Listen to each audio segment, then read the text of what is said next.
La nueva secretaria de los pueblos tiene varios retos importantes. Estamos hablando con Doris Solís. Uno de los retos fundamentales sería acercarse al sector indígena. Usted ha trabajado con los sectores indígenas en algunas circunstancias. ¿Qué tan complejo va a ser hoy cuando los indígenas en su momento determinado se mostraron opuestos al régimen?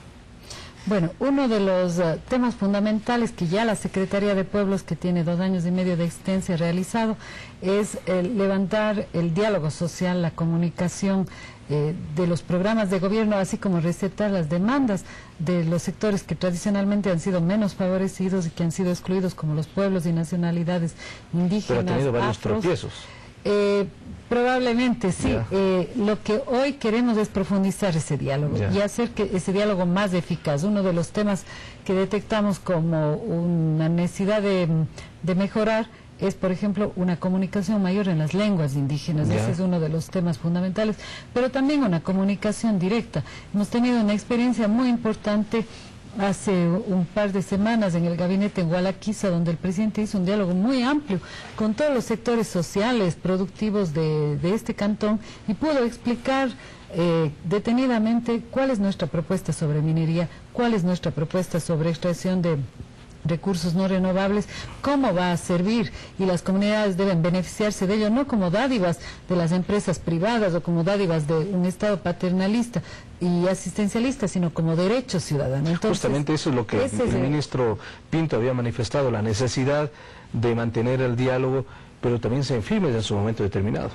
Por supuesto, pero los conflictos socioambientales pueden prevenirse en la medida en que, en primer lugar, las comunidades sean adecuadamente informadas. ¿El diálogo puede evitar los conflictos, entonces? Por supuesto, el diálogo es fundamental, pero un diálogo inclusivo, un diálogo respetuoso, un diálogo muy participativo. También es obligación del Estado escuchar las demandas de las comunidades, sus inquietudes, sus quejas.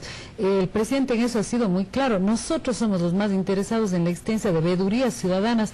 Por ejemplo, cuando las empresas violan los acuerdos sobre protección ambiental o sobre derechos indígenas. Ha habido una muy mala práctica de las empresas petroleras y mineras en el pasado, no de nuestro gobierno. Justamente estamos corrigiendo eso y vamos a ser muy duros y muy exigentes, como ya lo ha planteado el presidente, sobre la responsabilidad absoluta con el Estado, con la sociedad y con el ambiente por parte de las empresas. Usted ya se reunió con el CODEMPE, justamente. Así es. ¿Qué pasos o qué se logró en ese diálogo? Bueno, el CODEMPE es uno de los consejos que tiene que cambiar a un consejo de igualdad intercultural y étnica. Ellos saben que en este momento los consejos ya no van a ser ejecutores justamente de estos pequeños proyectos, pero suben de nivel en la estructura del gobierno. Porque ellos se quejaron que les restaron el presupuesto, entonces ya no pueden hacer prácticamente nada. Claro, pero porque ese presupuesto va a ser ejecutado por los ministerios como corresponde. Es decir, es importante que la ciudadanía conozca que en el pasado estos consejos lo que hacían es pequeños proyectos como una dádiva para los indígenas. ¿Por qué los pueblos y nacionalidades tienen que tener pequeños proyectos de alcance disperso cuando pueden tener y deben tener una política pública potente y en todos los ministerios? Hoy el CODEMPE es eso lo que tiene que hacer conjuntamente con la Secretaría de los Pueblos, garantizar que en agricultura haya programas fundamentales que prioricen las necesidades de pueblos y nacionalidades indígenas, igual en el área social, igual en el área cultural. Pero su acción no solamente va a ser el diálogo con los indígenas, sino con todos los sectores de la sociedad. Así es. Esta semana se reunió en Guayaquil con la pandilla Los Nietas, por ejemplo, se han reunido con los Montubios. ¿Qué cosas, qué se han dado en esos diálogos? Bueno, como el nombre de esta entidad señala, es pueblos y nacionalidades, es movimientos sociales y es participación ciudadana. Nosotros hemos priorizado, como lo ha señalado el presidente, una opción preferencial por los pueblos y nacionalidades que, si uno mira las cifras, son los postergados de siempre en acceso a derechos básicos como salud, educación, vivienda, recursos productivos, tierra, agua.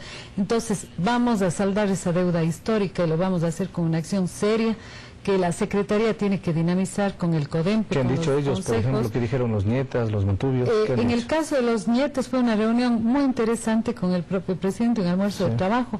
Los jóvenes de estas expandillas están plenamente incorporados a una participación positiva dentro de la ley, en la sociedad. me pareció muy importante que ellos tienen propuestas de proyectos productivos, proyectos de inclusión social, de rehabilitación de drogas, en fin, y requieren que el Estado responda efectivamente. ¿Y qué pasa con las mujeres? Con las mujeres tenemos que levantar definitivamente el nuevo plan de igualdad de oportunidades para mujeres y hombres. Hay todavía muchísimos aspectos en los que las mujeres están discriminadas, pero este es un gobierno convencido de la equidad de género. Vea usted, nosotros tenemos un 40% de composición del gabinete y de los equipos de gobierno con mujeres profesionales de las diferentes áreas. Ese ya es una señal importante del gobierno, pero vamos a ir más allá, vamos a profundizar, que cada ministerio tenga políticas expresas de igualdad de oportunidades. Entonces, para las finalmente, ministra, ¿cuál va a ser su objetivo fundamental dentro de la Secretaría de los Pueblos en el Ecuador? Yo tengo dos andariveles muy claramente delimitados. El uno, garantizar que los derechos de pueblos, nacionalidades, afroecuatorianos, montubios, mujeres, jóvenes, sean incluidos efectivamente, explícitamente y con prioridad en la política pública.